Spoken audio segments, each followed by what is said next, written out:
Hi, everyone. Welcome to Tech Down Over. I'm Rick Zanotti, and today we've got with us Larry Becker in the top position over there. And underneath our co-host, good friend, Jeff Blanchard. So here we go. Down under as usual. Under Well, now you're actually down, and Larry's up, and I'm over here on the side somewhere. Here we go.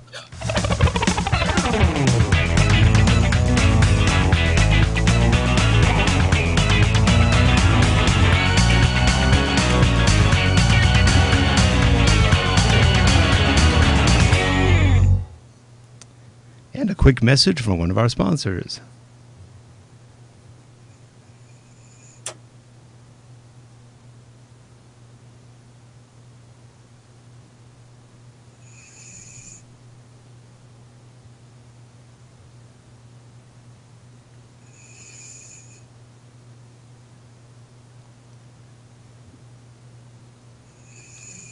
And we are back. Hey.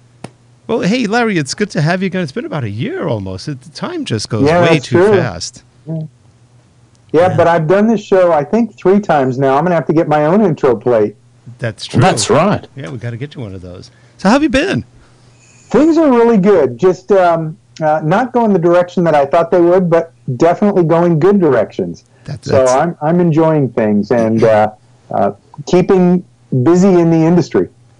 That's really good. I know you've been doing a lot of work with reviews, and you do your podcast. You've been doing some B&H stuff. It's all good too. You've done some really fun stuff. Thank you very much. Didn't you do the rollout for the? I could have sworn it was you for the. Is it the 5D Mark IV you did recently? Yeah, I did the 5D4 with B&H. Yes. When it was very first announced. Yes. And in fact, I got one coming in the mail in the next couple of days because I'm prepping a class right now for Photo Plus, and I'm doing a presentation in the Canon booth there at Photo Plus. Oh, great. About video, and the 5D4 is brilliant as far as DSLRs that also shoot video. Great unit. So I'm looking forward to demoing that in the Canon booth. You know, it's really interesting. The 5DFR, the 5D Mark IV. Sorry, I've got a 5DSR. It just got all mixed up in there. It's a great camera. The only thing it got knocked for, and I agree with this one, is if they had only done a different codec on the 4K. I think that's where they kind of blew it. Though, admittedly, it's a good-looking codec. I mean, it's old, but every frame is perfect. So, you know, I mean, there's always that give and take. I have seen video out of the 5D Mark IV. It looks great. Well, and I think a big chunk of that decision, and I don't know from the inside from the Canon people, but I would think that a big chunk of that decision has to do with the 4K workflow for still photographers shooting video and pulling a frame out and using an 8-megapixel frame from their 4K video. That's actually something that I saw them teaching a few years back. Maybe it was NAB. One of the trade shows, they were talking about the 4K workflow. Yeah. And I think that would be the justification. And granted, if you want to go a different direction with 4K with Canon, they're pushing you toward their pro camcorders and their high-end enthusiast camcorders too. Yeah, in fact, recently I just ordered 2 of the new pro camcorders, the XF405, and I got one of the Vixia. What is it? GX10 or CX10? Something like that. I can't remember. GX10. GX10. Yeah, I've seen the video for that. I've been briefed on it. And of course, it's announced but not shipping. And I'm really looking forward to that camera. And that one does do the newer. It does MP4s. Yeah, it does MP4 for 4K, right? Yeah, high quality MP4 and. But doesn't it do like 1080p? It does 1080p at 60, and it does 720p at 120, I think. Which is... Is it? I thought it was 1080. I thought the 1080 was at 120, but... It may be. It may be. I'm trying to remember. I know it definitely does 60, but it may have gone more. And the 4K is at 60, which is more than enough, and it's got a full 1-inch sensor, which people think, well, that's pretty large for a camcorder. Most of them tend to be a third of an inch sensors, so an inch is pretty darn good. And it has a really nice lens that just seemed, it's a 15x optical zoom. And interchangeable too. No, it isn't. It isn't, but they do have the teleconverter. Yeah, teleconverter. and they have something else, maybe the wide angle on it or something like that. Yeah, and what then is it? I think it's a 24. The thing that'll be interesting, and I want to get hands on to actually see how it plays, is the 5-axis image stabilization. Yep. Because it's supposed to work well in a lot of different scenarios, and you would think, certainly with the early image stabilized lenses, you would get one type of performance for hand holding when you're trying to be still, and then a different type of performance for when you're trying to pan. And with the 5-axis image stabilization in that camcorder, I'm looking forward to seeing, because they're saying use it on a drone, use it on a bicycle, and use it walking. And those are very different types of movement that you're counteracting for. Yeah. Well, Jeff has one of those Osmos, and he's done lots of pictures on his bicycle, like a mountain bike, and it's so straight, no matter how much he's hitting asphalt and hitting cobblestones or bumps, and you can't tell. And you can tell because the sound on it is woeful, because you can hear all the jitters and the bangs, and you think, this when you listen to the sound, they think the video is going to be unusable, but it's so nice and steady. But as I said, that seems to be the key, doesn't it, Larry? Is the stability, like you were saying in a lot of your videos. It's just keeping that video still and quiet, and that's the thing. And put it on a tripod if you're not. But people want to be able to hand hold something, and you can keep it fairly still. But in the old days, I remember my old Betamax camera. It was so damn big on your shoulder you couldn't move. It was as solid as a rock. You didn't need any stabilization. But now they're so good. But even just breathing, just that fraction of a movement, just annoys me.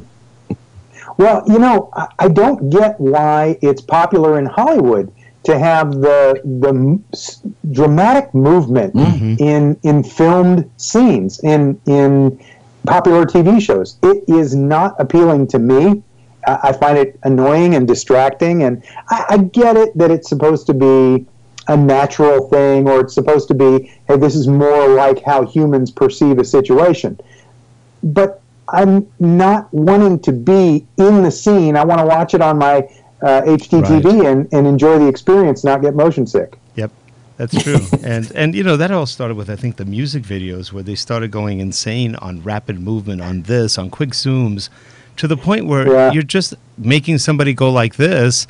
And I have a dog who did that. She would always go. And it's okay, she'd be perfect for that camera. I think the thing where it leads from, though, is back in the day where they do that rapid movement, they want to make it look like it's somebody, a non-professional filming it. But now the quality of the non-professional filming is excellent. Yep, so you don't need to do that anymore. Like if you used to film somebody filming on the phone, it would be a horrible video, horrible quality, and they try to mimic that. But now to mimic what people are doing, it's damn good quality. It's probably better than that shaky one. So. Yeah, I agree. But I do like the idea of the 5-axis image stabilization, because apparently what they're doing is part of the technology is that they take that larger sensor area and they just use the middle of it. And so if your dramatic movement is down or up, they're actually moving different pixels or different parts, using different parts of the sensor in order to make that stabilized even further. So that's another reason that the larger sensor seems to help out in this circumstance. Yeah, and it's interesting because some of them have, I think Sony has a floating sensor. Literally, it's floating in the air and going in its 5-axis. But the problem with that is it can only handle so much, and then you're probably going to start hitting something on it. But you're right, with the software image stabilization, because the routines are so quick, they can react instantly to just about anything, and they'll probably do a really good job. I've seen somebody else does, I think, optical image. I don't know if it's Panasonic. It might be, actually. And it works really well on the GH5. It's just very clean how well they've done that. I think Olympus may do the same thing. But yeah, Canon sometimes isn't the first to the ballpark or to the dance or whatever you want to call it. But they do tend to come out with something good. And somebody made a joke recently that Canon makes the best 4-year-old cameras on Earth. And it's sort of, you give Canon a little bit of a hard time, but but they're good. look at where they're really excelling that I don't think other manufacturers are. No. And that's with the technology in the camcorders that you're purchasing, as well as a lot of the high-end DSLRs, and that's the dual pixel CMOS autofocus.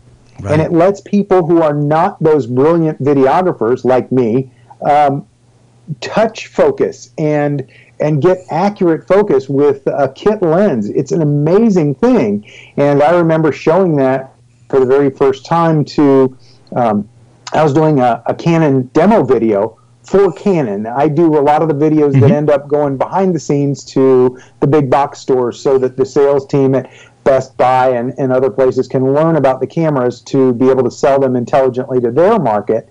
And so I was doing one of those for the 80D and talking about how, as an amateur, you can touch focus and you can rack focus just by touching a different spot on the LCD. And when I finished doing the description, the videographer who was in the pro studio filming me said, "Show me again. What are you talking about? What is it that you're doing?" And when I showed him, he said, "Man, I'm going to be out of a job. That's incredible." Yeah. Now, speaking of Canon, you've got some new stuff coming up. I think you've got a new tutorial series coming.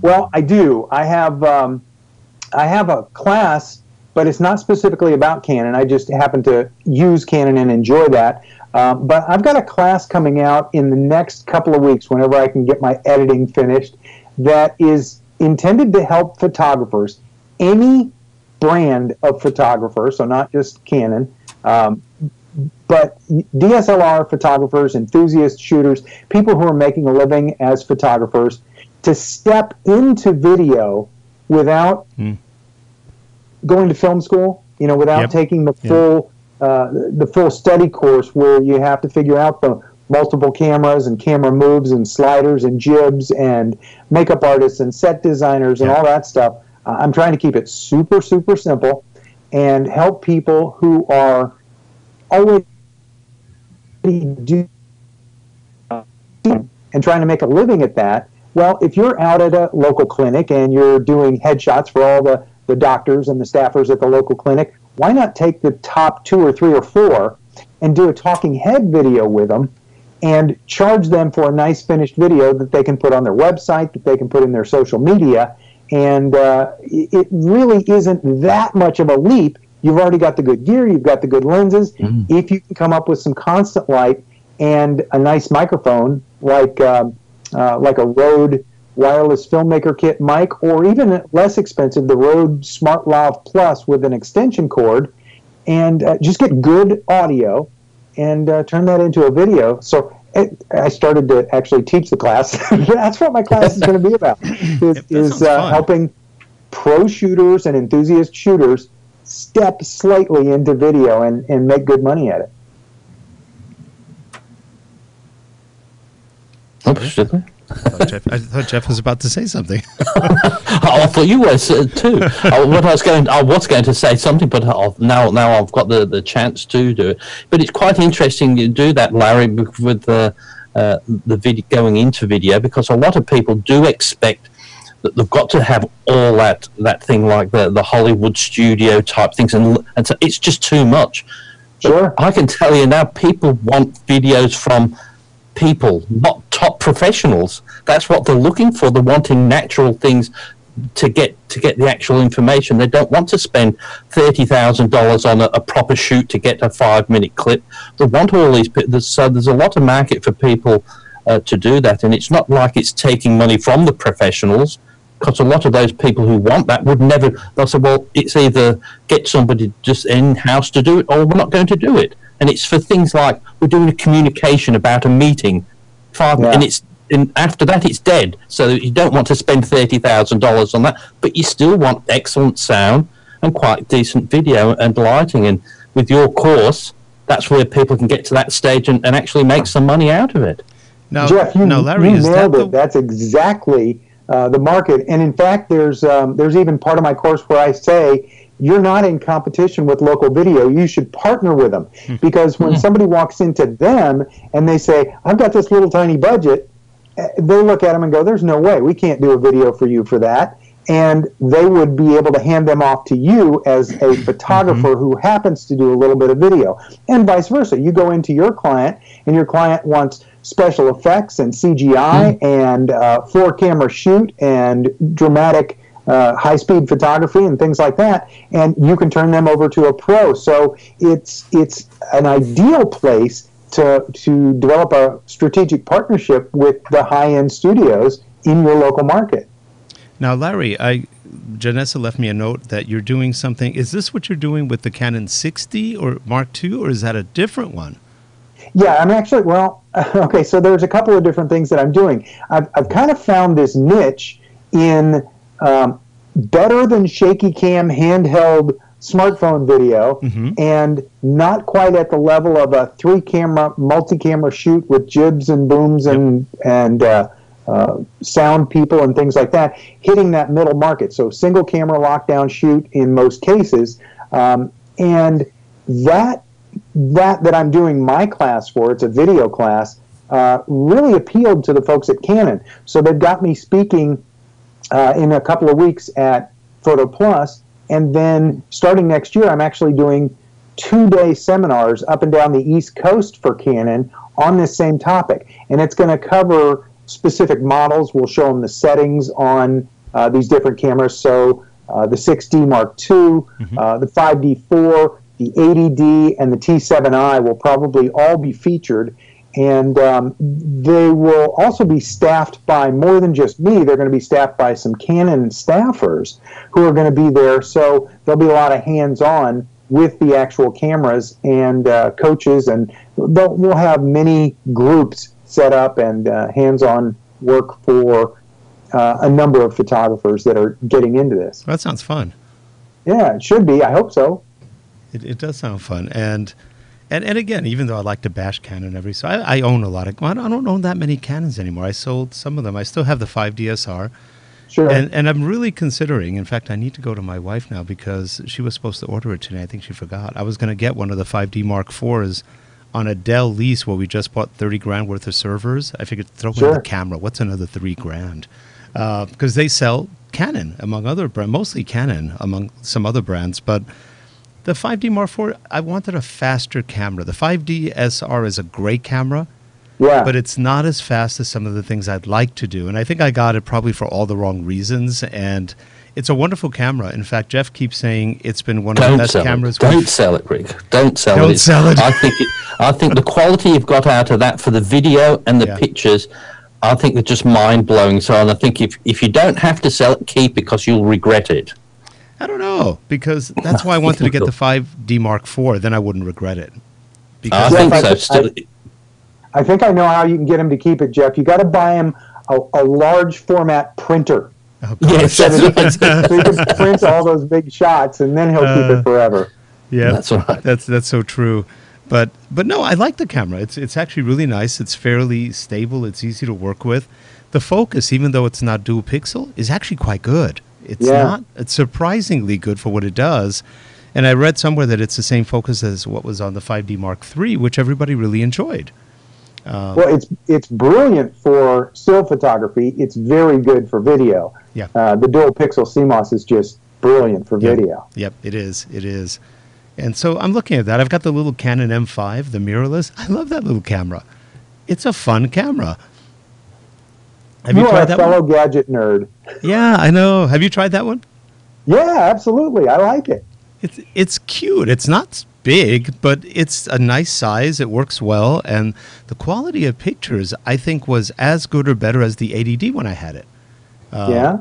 I sold the 80D only because I wanted something else, and I said, let me get rid of this one, get that one, but I did like the M5 a lot. And basically I heard it is an 80D with a mirrorless format, but the sensor on that APS-C is really clean. It's nice. Photo quality is good. I'll tell you what, Larry, I'm just missing out with not living in America, because if I could live in America, I would be able to get some cheap second-hand cameras really good from a friend not too far away. It's just the shipping that just makes, and the exchange rate makes it a nightmare. But I could see I would have an 80D, I'd have a 5DSR, I'd get them very cheap. Yeah, and not to mention that people with an Australian accent who live in the United States automatically get 10 IQ bonus points. So he would be looked up to by a lot of people. I love it. You didn't know that, Jeff, did you? No, I didn't know that. No, it's true. Well, I'm just changing my because as I said, Rick said I'm originally from England, but I've been here I've only was in England 8 years when I was born there, so I'm Australian more than I am that, and I've just actually put my paperwork in to change my citizenship to Australian because Did you really? that still hadn't done. Wow. I was still on a British passport, so I'm just changing over because. I thought, well, about time I did it, really, because I'm really not English anymore. So. What's the Queen going to do with you? Oh, well, that was one of the main reasons I thought, because, as I said, with them breaking out from the Brexit and all that, so they don't know what they are. So I said, well, my life's here these days, so I better do the right thing. So. Wow. Well, he's only 39, so he can do that. You can think of it this way: you've done your own Brexit already. Yep. Well, that's right. But as I said, I've been here since 1970, so it's I might as well. It's just been laziness, not getting around to. It's like when you do a passport, signing all the paperwork. You just hate doing that. So, and that brings me to another thing. One of your suggestions that I take to heart all the time, I saw on one of your videos, was when you're doing things like that online, do a video capture of what you're doing. Because even though, they give you a record of it, there's nothing like saying, hey, but that wasn't on the screen when I did it. Yes, it was, sir. Yes, you can say, I've got a video of it. So that was a good hint. Thank you very much. Yeah, I do that all the time. I use ScreenFlow on my Mac. I would use Camtasia on a PC. And I record everything. Anytime I'm buying anything on Amazon, anytime I'm buying anything from B&H, I do it as much as anything for myself, just to have that record to go back. But there are so many more things that we have to do online. My driver's license renewal, my auto tag renewals, just all those things, and I do record them all. It's actually smart in today's day and age, with bureaucracy not being the best thing on earth. My wife's going through Social Security nightmares, and I go, if you had recorded that probably would have saved her a lot of grief. Well, that's what got me into it, was because I had an incident early this year, where we have the electricity and the gas company, and you pay a certain amount. But if you signed up for a deal, you got 33% off your electricity bill and 14% off your gas bill. Wow. And so I signed up, did it all, did not record it all, and then at the next bill for the electricity, they hadn't given me the discount. So I paid the 33% more, but then they'd given me it on the gas bill. But they said, no, you haven't done anything. I said, well, how did you change the gas? But I didn't have anything to prove it. Whereas if I'd had that video, I'd said, see, here it is. But I hadn't done it, so there was no proof. So it can really cost you a lot by not taking that little extra just to record your transactions. But all you had to do was read the little fine print. It said effective 2032. So yes, that's they don't like giving anything back to the utility companies. Nothing goes back. Nope. So I think since I talked to you guys, I don't think I was recording this. I record every place I go in my car. I got a dash cam and a rear-facing camera. Oh, okay. I got cameras everywhere. That's pretty good.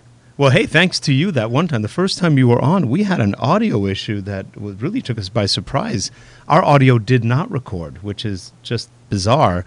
And right. You had the audio recording of the show. Larry gave us the audio. Larry's godlike. Well, that was lucky. I actually have a product from Ecamm called Call Recorder. Yes. So it automatically, I don't have to think about it. It automatically records all my Skype calls. Great. That's good and bad, because if I forget about it, then all of a sudden I'm loading up all kinds of extra space on my hard drive from calls like that. But I use it all the time with a friend of mine who coaches me through some website development. So I'll talk with him on Skype, and he'll walk through my website and make adjustments and changes and change settings. And then when I forget how to do that, I can always go back and watch the video and recall the conversation with visual aids and be able to fix, the aspects of my website. Because I don't do a lot of web development, so it helps to have that coach there and then to go back to those videos. That's interesting. Now, it's funny. We were talking about Canon, and Canon today in sales is larger than all of its competitors combined. So that tells you how big Canon is. As much as everybody bashes them, they're still large. And I heard one person recently, I can't remember who it was, but he said, here's why I buy Canon. They don't break. Yeah. And you know what? I've never had a broken I've had a broken Fuji. I've had a broken Panasonic, but I've never had a broken Canon. Never, ever. I've had nothing go wrong with them. Okay, I better shut up because it's going to break now. But but seriously, they've been very good cameras. The only thing that ever happened with me with Canon was when I was really trying hard to put an EFS lens on a full frame Canon. I popped out the focus screen internally by accident and scraped it up a little bit. But that was all on me. You're right. I haven't had any issues with my Canons. No, they work really well. They're solid. And I even though I prefer having a 4K camera now, it's not really do or die. Most of the stuff we're doing, like podcasting and stuff, is all 1080p at this point. There's really no need to make it 4K. And it works well. Their 1080p is beautiful. Yeah, that's very insightful too, Rick, because I teach my photographers, again, my still shooters who have never done video and you're just getting into video, don't worry about the 4K thing. First of all, it's going to take a lot of space that you don't have. So shoot at 1080p 30 videos and then master to 720p 30 because if your final video is going on the web, that's plenty of resolution for the web. Yeah. And the nice thing about working in 1080p 30 is you can push in just a little bit in a video and still have a little bit of cushion there. So I frame a little bit wide, and then I push in a little bit during post-production, master out to 720p. And I mentioned this at a recent photography meeting where I was doing something, and it just happened that one of the people in the room was actually in the video business. He was a stringer for ESPN, and he said, ESPN shoots everything 720p still. Really?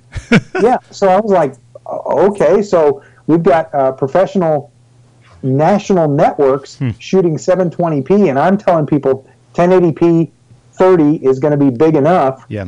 I don't feel bad about it. No, and in fact, if you look at the latest 4K TVs, in fact, Jeff has one of those OLED TVs from LG.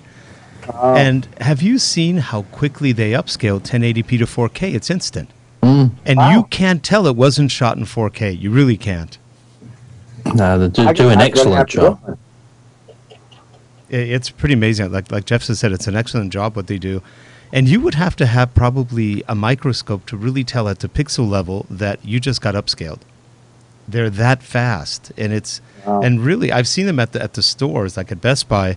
And the guy goes, here, I'm going to put a 4K recording on. And all of a sudden, I'm going, I can't tell the difference between the 4K and you just put on in the 1080. They look the same. It looked really, really clean. And so you can do wonders right now. You don't really have to shoot in 4K. It gives you a little extra editing space if you need it. But I'll be honest with you, I've done a lot of corporate shooting at 1080p. And I've never needed more than that for the kind of corporate interviews we do or anything like that. You just don't. So 4K is nice, but do you need that much? No. Everybody wants it because, we want it just because it's there. But honestly, I think it's what it is. It's the old thing out there as well. When you're going out to doing a video shoot, yes, you might only need 720. Even if you recorded at that, you might only need that. But you're not deemed to be good enough if you can't provide 4K. That's the thing. They don't need it, but as I said, everybody who doesn't have anything has that in their mind when you do something to film. It's got to be in 4K. If they're not filming in 4K, they don't know what they're doing. Well, you've got.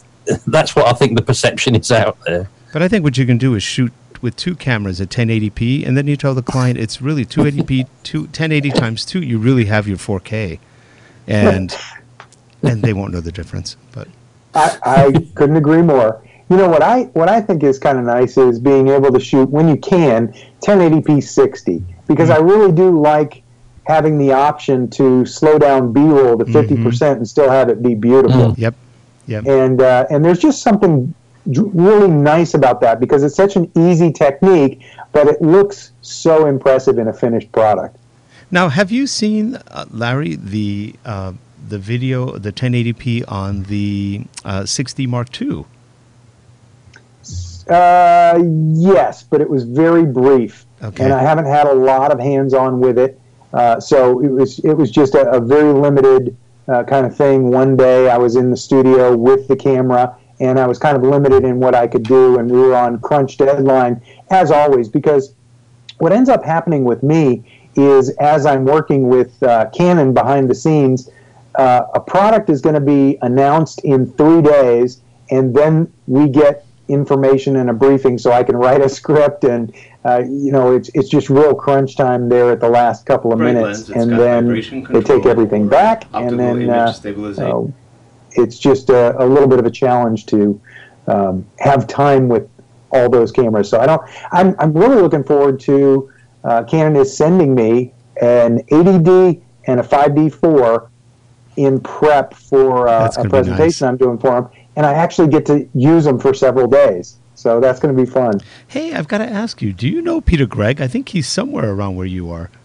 Peter Gregg. It sounds familiar. Where would I know him from? Well, he's a pretty well-known photographer, wedding guy. He does a lot of work with Canon also, and he's also doing Panasonic GH5s.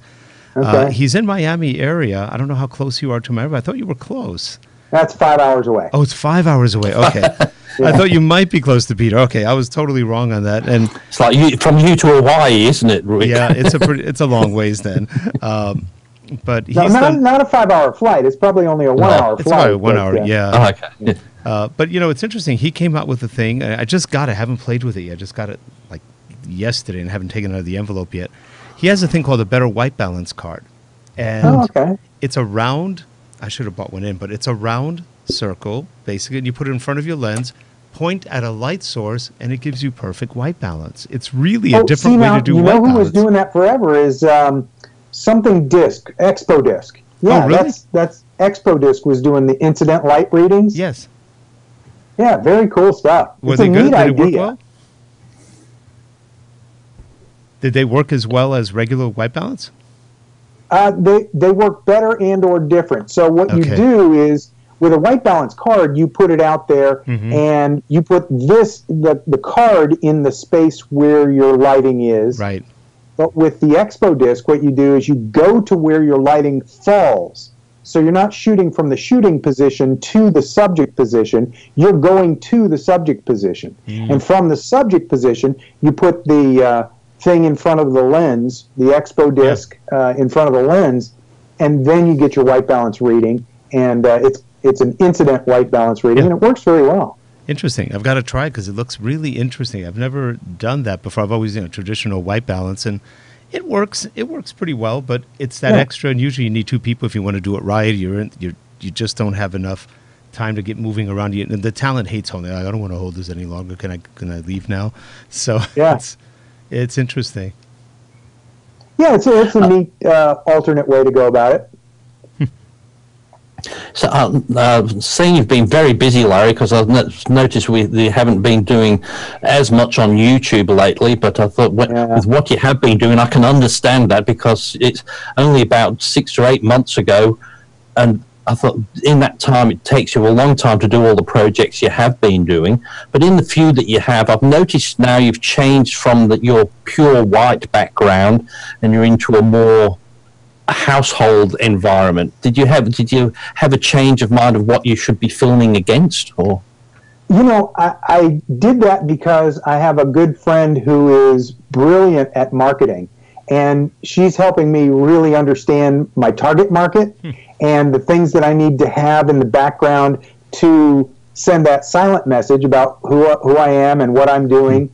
And the white background was very easy to set up and simple and professional looking, but it didn't tell any story. And so then I went to the house interior, and it tells a little bit of a story, a little bit different story. And I can tell you that the backdrop for this 17-lesson class that I'm almost done editing, I'm actually editing the last 2 lessons right now, that has a photo studio as a backdrop. Okay. So it just makes more sense that I'm kind of telegraphing silently what it is that I'm talking about, what kind of person I am, a little bit about things that my target market will be able to relate to. It's really funny because what our company does is mostly e-learning, training development, a lot of PowerPoints, a lot of digital learning. And it's so interesting that your marketing person told you about the story, because that's really what it's all about, that story, whatever you're telling, so people can relate to it. They can feel like, hey, that makes sense to me. And it engages them just that much more. And yet it's such a subtle thing. I agree. Yeah, and in fact, I had her look through a whole bunch of potential plates and see what she thought looked the best. And I had an outdoor porch, and I had an interior, and I kind of go back and forth between some of those.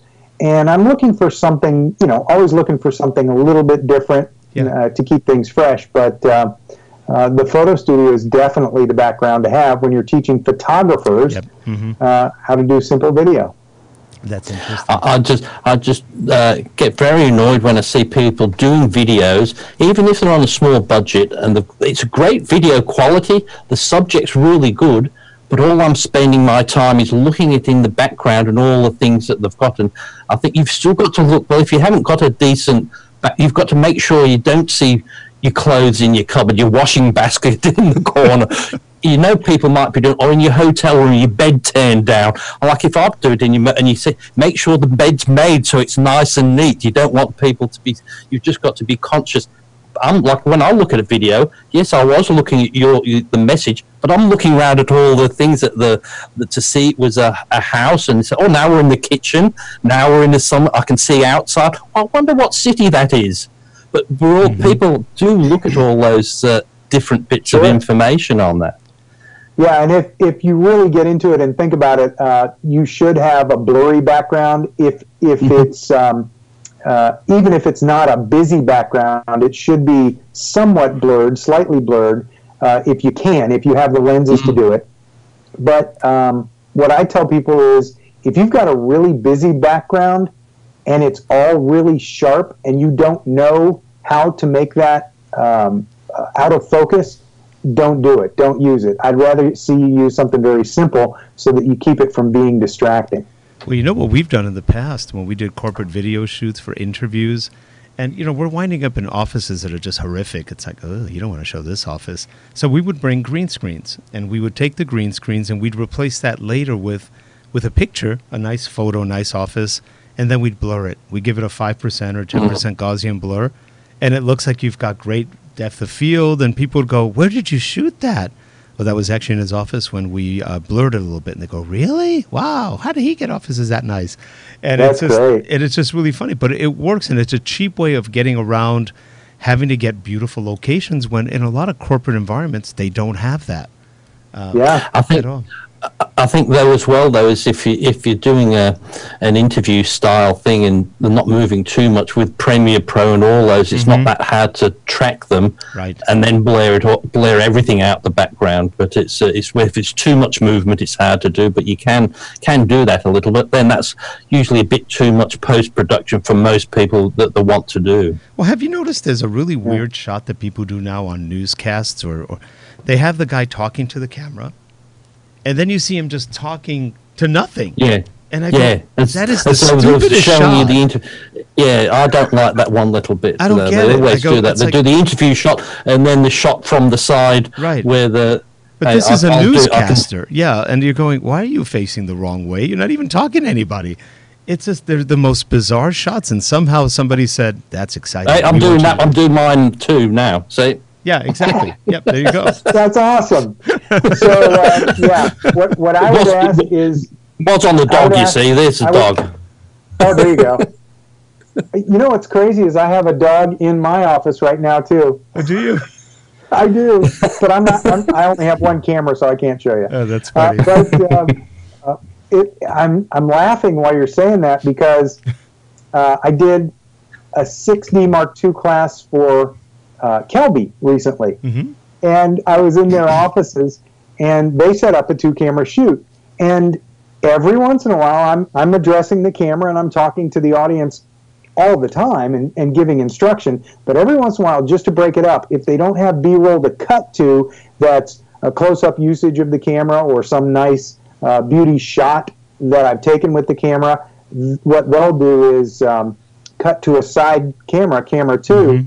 and it's me doing the exact same script, but I'm looking this way, and it just struck me as kind of funny. Yeah, I thought it was a little bit strange. Now, but yeah, I would imagine that'd be worse on like a TV news program. Yeah, it's just odd. Now, what a nice shot would be, like, for example, if you're in front of a group, is to take a shot slightly from behind where you can see you and the audience.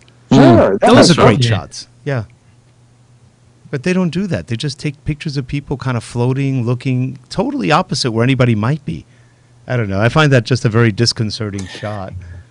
Now, Larry, with all the work you're doing with B&H and all that, would they allow you to put a copy of that on your channel? Because I quite often miss a lot of your work because I don't see it around. I'm not looking for the B&H stuff and that, but I'll always look at your channel. But no possibility of allowing you to put a copy on your channel? Of which? Of the 62 class? Yeah, all the things you do for other people, like you do the B&H stuff and that, would they allow you to put that on your Larry Becker channel? Yeah, so right now I'm doing a lot less B&H direct stuff. I'm doing things for Canon, but most of the things that I do for Canon end up being to teach the retailers about the product. So I'm not teaching to the public so much there. The things that I teach with Kelby, some of the things that I do, like I do their live show, The Grid, every once in a while, and I'll do some interviews for them, and I will do some quick 1-minute quick tips for video or for still images, photo tip Friday things for Kelby, and all of that, they don't care if I repost it in Facebook or if I repost it on my channel. And then when I do classes, like the full 62 and the 5D4 class that I did for Kelby, those are actually paid behind a paywall. So those are strictly for Kelby One members. So, most of the stuff isn't really repurposable. So that's why I'm working so hard behind the scenes. Even though I'm doing all this work for all these other people, I'm trying really hard to get my last 2 classes edited, or 2 lessons of my class edited, so I can get my class out there and then start back into what I love is doing the quick tips and tricks and putting them out on my free channel. And I'll have more time to do that in the coming weeks and months once my class is done. Well, Larry, we are just about at the end of our time. Anything else you want to talk about or plug or just send people to? Let us know. I can't think of a thing. I'm having so much fun and staying so crazy busy. So if you're coming to Photo Plus, definitely come by the Canon booth and say hi. I'm also going to be talking at the Unique Photo booth out there, doing a little presentation there. And I'm looking forward to Photo Plus this year, just see what all is going on in the world of photography. Yeah. And then as I don't have dates and locations yet, but starting in January of next year, I'll be doing 2-day seminars across the East Coast of the U.S. for Canon. So that should be kind of fun. Oh, well, there's rumors that Canon's got like a mirrorless full frame in the works. It's an interesting industry. Fuji now is outselling Nikon for the first time in history. This year, I think they outsold Nikon. That's something. That's quite a bit of something. Well, Nikon's having issues. Canon's still doing well, even though they've lost sales, technically, according to numbers. They're still higher than everybody. Sony's all over the place, so it's hard to say where they're going. Panasonic's doing well with their GH5. That's been a killer camera forever. But, it's funny. I still have this thing in my heart for Canons. Was the first thing I ever shot with, and that was 30 years ago. I still love the Canons. I've got Canon lenses. I've got Sigma. I've got everything Canon mounted pretty much, and still enjoy them. I think they're good. Now, here's what I want to see, just so you know. Put a bug in their ears if you think you agree with this. Get rid of regular optical viewfinders. They're purposeless in today's day. No. EVFs. I love my viewfinder. Do you? Okay. You know what needs to happen? And I said this last time, and I'll say it again. Everybody with an electronic viewfinder, what you need to do is they already have the sensor that can tell when you put the camera to your face to go from the rear LCD into the EVF. Yes. So if you've got a sensor that can do that, give me a software command that allows me to always turn off image review anytime my face is up to the EVF. Yep. Because when I find I go back and forth between optical and electronic viewfinders, and if I'm still shooting, then and I have an optical viewfinder, I'm still shooting. I'll shoot, and sometimes I'll hold the camera to my face and I'll take lots of pictures of the wildlife moving around, and then I'll pull back and I'll chimp at the images for a little bit. Okay. Yep. So if I do that with my EVF-equipped camera, and I shoot, and then I stop for a second, I'm reviewing an image in the viewfinder. I'm not seeing the live scene. But it takes a couple seconds mentally for that to process. So I'm taking a picture of swans swimming across the lake or on the shore, and I take a whole bunch of pictures, and I let go, and I'm still looking through the EVF because I'm going to wait and see if the swan moves a little bit, and it doesn't move for a full 3 seconds because it's an image playback. Isn't that funny? And it feels like it's real at the moment. Yeah, it makes me crazy. That's funny. If only that one little thing could be changed in software, I would be much more open to EVFs. But I'm not. Not yet. I do like things about EVFs. I like the few that are hybrids. I would like a hybrid. What I like about EVFs is that I can see what I'm adjusting as I'm doing it if I'm looking through the EVF and not looking at the live view. That's the only thing really that I would use the EVF for nowadays. Sometimes I'll use it in the sun, but then or a non, just a regular viewfinder. But then I can't tell exactly where my settings are. I can tell what my numbers are, but that may not look like what I think it looks like. That's my only concern with the regular optical viewfinders. But anyway, for all you guys in the audience, Larry Becker, we're fans. We've always been fans of Larry Becker. And go to www.larrybecker.tv, not .com, .tv, and you can get to see all the stuff that Larry's doing, and definitely take a look at what he's doing and his training and everything else. It's really good stuff. So, and Rick, I don't know if you can remember back to the old Get Smart days. Can you all remember the old Get Smart days? Would you believe? They had a character on there called Simon the Likeable, and whenever they spoke to him, they all had a smile on the face. And I think it's Larry the Likeable. Every time I talk to him, I've got a big smile on my face, and I think everybody does. Whenever they see your videos, Larry, they're always happy to see you. So, I do appreciate you coming on the show again. Very, very kind. Thank you, gentlemen, both. I appreciate it. Rick and Jeff, I always have a good time with you guys. Our pleasure. Anytime I get to talk with nerds about camera gear, it's a great thing. It's fun. It's fun. I'll tell you what, I'm going to threaten we're going to have a meet up, all three of us, and get together in person sometime. So that'd be fun somewhere. Oh, excellent. I'm thinking Australia because I want to get out of here for a little while. I understand. Well, I'll be on the meet up in that then. So. Yeah, Australia would be fun. Anyway, Larry, hey, appreciate you coming on. Jeff, as always. And if you're watching, please subscribe. Let us know what you think. And if you want to get a hold of Larry, we'll put that in the show notes for you. Have a good one, Larry. Take care. See you later, Jeff. Thanks, guys. I appreciate it. Bye for now. Bye-bye.